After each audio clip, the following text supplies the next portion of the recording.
So, in cyber forensics, in cyber investigations, our today's topic is again based on the cyber forensics method. And in previous class, we have discussed about different types of challenges that is faced by the investigator once they are just going on the incident place for gathering some different types of evidence as well as the clues. We can say that.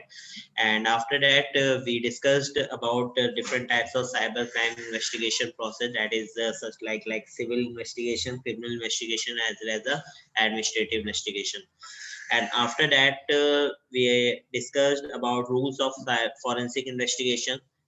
If you are working as a cyber forensic investigator and you just want to solve any type of case in a cyber forensics, so you need to follow some types of rules of forensic investigation. So we are already discussed about the rules, and after that we are also discussed about the enterprise theory of the investigation. This is again the type of theory in which that is used by the FBI for caught the different types of cyber criminals, which they are doing different types of malicious attack over the different type of organization as well as the clouds.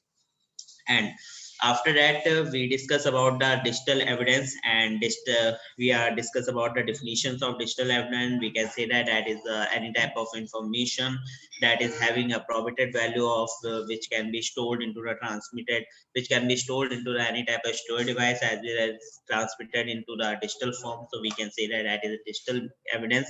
And we also discuss about understanding what the digital evidence, how would you find that this is a digital evidence or not. So we are already discussed these things.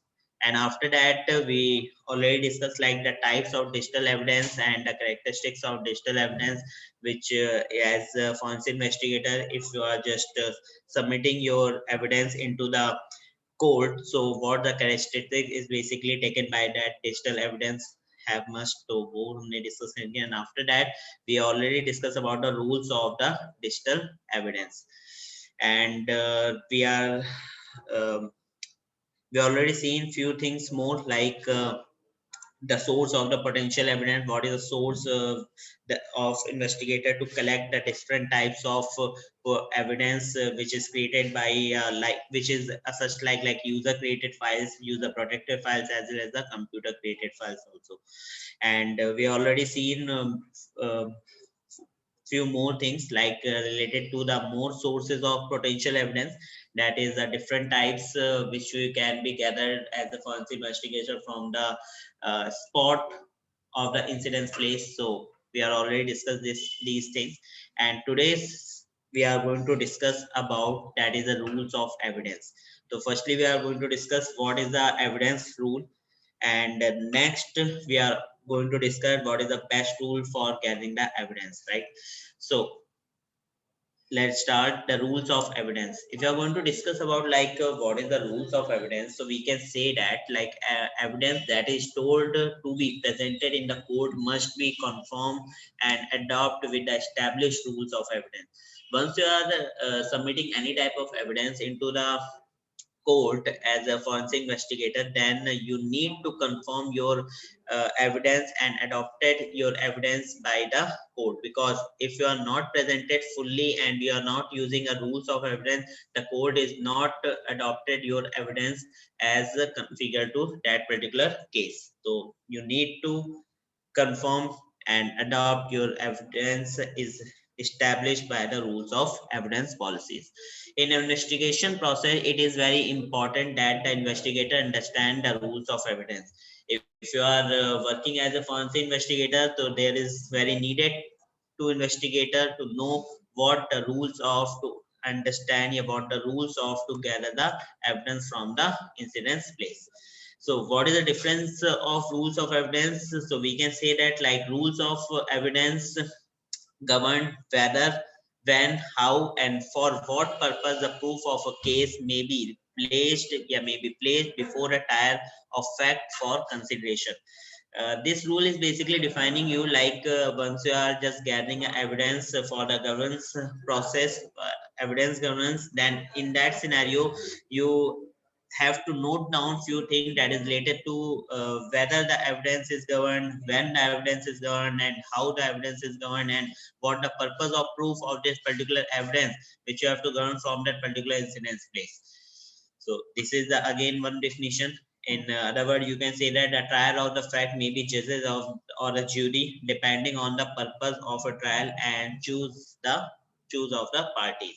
So now the next thing, that is based on the best evidence rule. What is the best evidence rule? We can say that the best evidence rule is established to prevent any alteration of digital evidence either intentionally or unintentionally. As a forensic investigator, if you are working, you need to gather the evidence with the using of best evidence rules policies, and in this policy the investigator need to know like what the evidence is basically gathered from that particular whether, when and how and what the purpose of the evidence, and as well as the evidence rules is also established to prevent in sense, you can say that there is no alteration will be performed over the evidence by the intentionally or the unintentionally. So you need to protect your evidence properly in a proper forensic method rules. Now, the next thing, that is it state that the court only allow the original evidence of a document. This is the rule actually. The court is only allowed to submit the original evidence into the case time, but although the courts is also allowed the different types of copies and the duplicate files are also allowed in such type of conditions. Like what type of condition? Maybe the original evidence is basically destroyed due to flood or fire. Maybe the original evidence is destroyed in the normal course of business, means running the case, and evidence is a such type of like ink. My evidence is such type like digital logs files, and maybe that files is just going to destroy over to comes of the case. So this is the again one more thing, and the original evidence is possession of the third party. So maybe there is again one more thing ki the evidence is possession of the third party. So these are the best rules of evidence. So court is allowed only the original evidence will be submitted into the court, but in such situations, court has also allowed you can submit the copies as well as duplicate files of that particular evidence.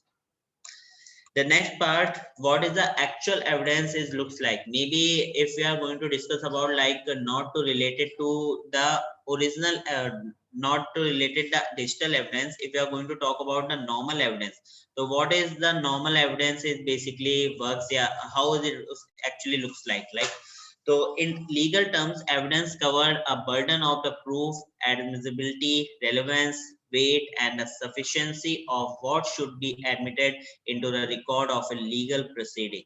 Evidence cruel in both civil and a criminal proceeding may include blood hair as a sample, hair sample. Maybe evidence is having some proceeding of the including of blood and hair samples, surveillance camera videos, recordings, as well as the witness testimony.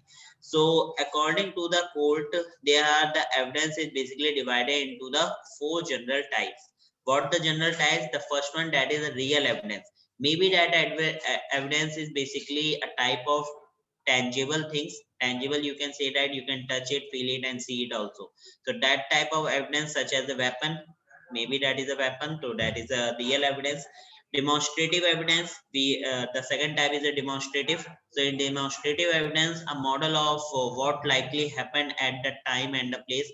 So the investigator is just creating a prototype of that particular incidence place, and just performing the given time and the place for showing the actual what the things is basically looks on that particular place. So that is called as a demonstrative evidence.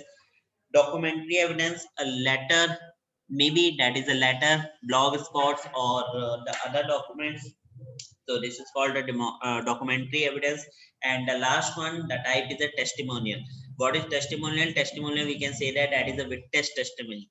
Witness testimony, it means the पेशीism बोलते हैं, right?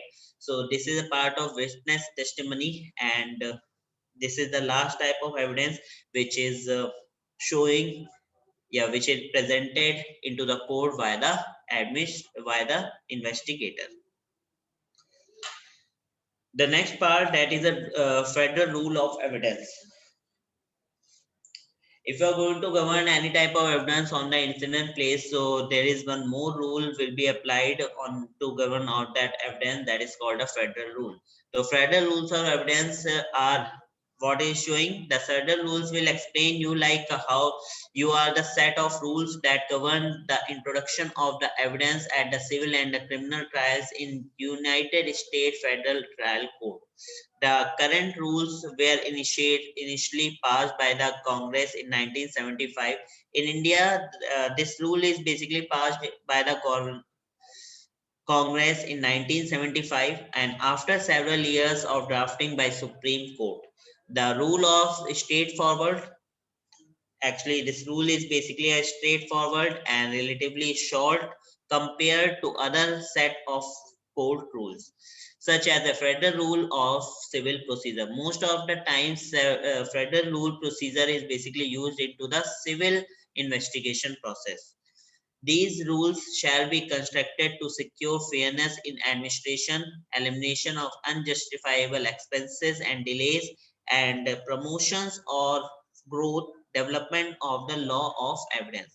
So this is a complete part of federal rule which showing you like to construct fairness of the administration and elimination of unjustifiable expenses and delays. So this is a complete part of federal rules of evidence. The next part, that is a ruling on evidence. What is the ruling process which we applied on the evidence for getting some type of evidence from the incident place by the investigator? So what is the rules? So if we are going to discuss about the rules, they are categorized into the four parts. Like the first one, that is the effect of anonymous ruling. The second one, record of offer and rulings. The third one, that is a hearing of jury. And the fourth one, that is a plain errors. So I'm not going to explain all these things. You just read it out the content and you will easily understand what the actually the rules of the evidence, right? So this is all the part about the digital evidence as well as the evidence things. Now, our next topic, that is based on the cyber forensic technique, that is called a forensic readiness. So forensic readiness is basically a type of technique in which the investigator can gather and investigator can handle the case easily and effectively by the using of forensic readiness process. So in that scenario, forensic readiness defined a forensic read lines as the achievement of an appropriate level of capability by an organization in order for it to be able to collect, preserve, protect, and analyze digital evidence so that this evidence can be effectively used in any legal matters, in disciplinary matters in court of law. So in this forensic readiness, they are the achievement is actually it's defining the achievement of the appropriate level of the organization, and in this we need to collect and we need to collect the evidence, we need to preserve the evidence, we need to protect the evidence, we need to analyze the digital evidence in effectively by the used in the legal matters. So forensic readiness referred to an organization ability to make optimal use of digital evidence in a limited period of time and a minimal investigation cost. Once the investigator is using a forensic readiness process, so in that scenario, the evidence, the case solving possibilities is high, and by the using of this process, organization ability to make optimal use of digital evidence in a limited time period and a minimal investigation cost. So the investigation cost is very low once the investigator is using a forensic readiness process. So what about the benefits of this forensic readiness process? If the forensic investigator use this process, then what's the benefits, right? So the first benefit, that is fast and efficient investigation with minimal breakdown of the business. The second point, that is provide the security from cyber crimes such as the intellectual property theft, fraud, and extortion.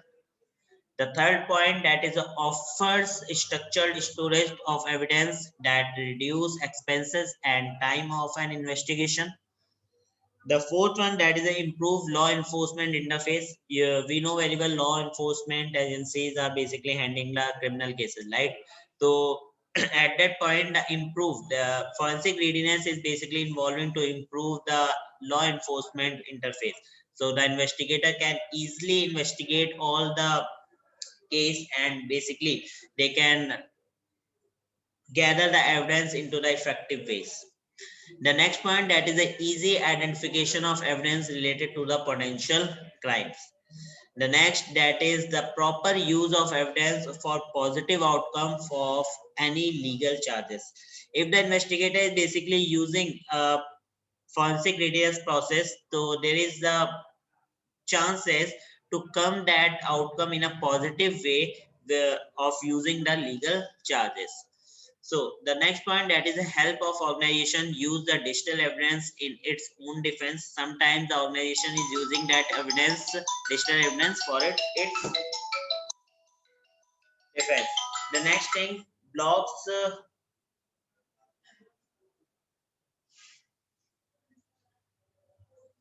the next thing blocks the attacker for covering their tracks. If the organization is using, yeah, investigator is using the forensic readiness process, so by the using of this process, they can block the attackers tracks, so attackers from covering their tracks. So the possibility to report the attacker is very high. Yeah, catch the attacker is very high. Limits the cost of regulatory of legal requirements for disclosing the, yeah, disclosure of data. Then the last point, not least, that is avoid similar attacks in future. So if the organization is using the forensic readiness process, they can avoid the similar attacks which already done on the present time. So they can avoid the similar attacks in future. So this is a complete process which is used into the cyber forensics methods, and these are all the benefits of the forensic readiness process.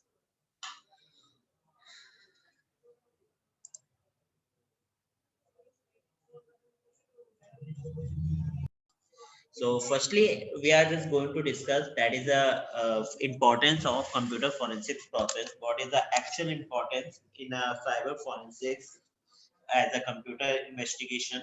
So what is the importance? So according to the crime, like the rapidly increase of cyber crimes has led to the development of various laws and standards that define the cyber crimes. Digital evidence, searches and seize methodology, evidence recover, and the investigation process. So, according to the Indian laws, yeah, according to the governance, all the cyber crimes are basically increased because of the development of the different types of technology, and after that they are just set as standards to define the cyber crimes for gathering some digital evidence, for searches and seize policies and methodology, and recover the evidence data and investigation and performing the investigation process. So this is the importance of why we are using the investigation computer forensic investigation process. The next point, that is based like the investigator must follow a forensic investigation process that complete to local law and establish the precedent, because sometimes the cyber criminal is basically performing the any type of crime that is related to like uh, different types of cyber as well as computer fraud, yeah, computer crime, and the investigator need to investigate that process with the using of local laws, we can say that domestic law, and establish a proper precedent for that particular process. So any deviation, if there any deviation is created into the standard process, so maybe that is going to endanger of the complete investigation. So this is a very huge impact if the any type of deviation is basically created during the process of the investigation. The next point, that is as digital evidence are fragile in nature. According to the federal rule, the digital evidence is basically a fragile in nature. A proper and true forensic investigation process that ensure the integrity of evidence is critical to prove a case in the court of law.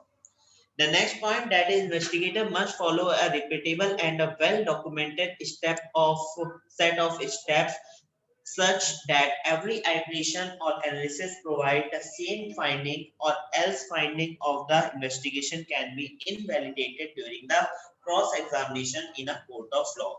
So investigator is need to follow repeatable and a well documented steps.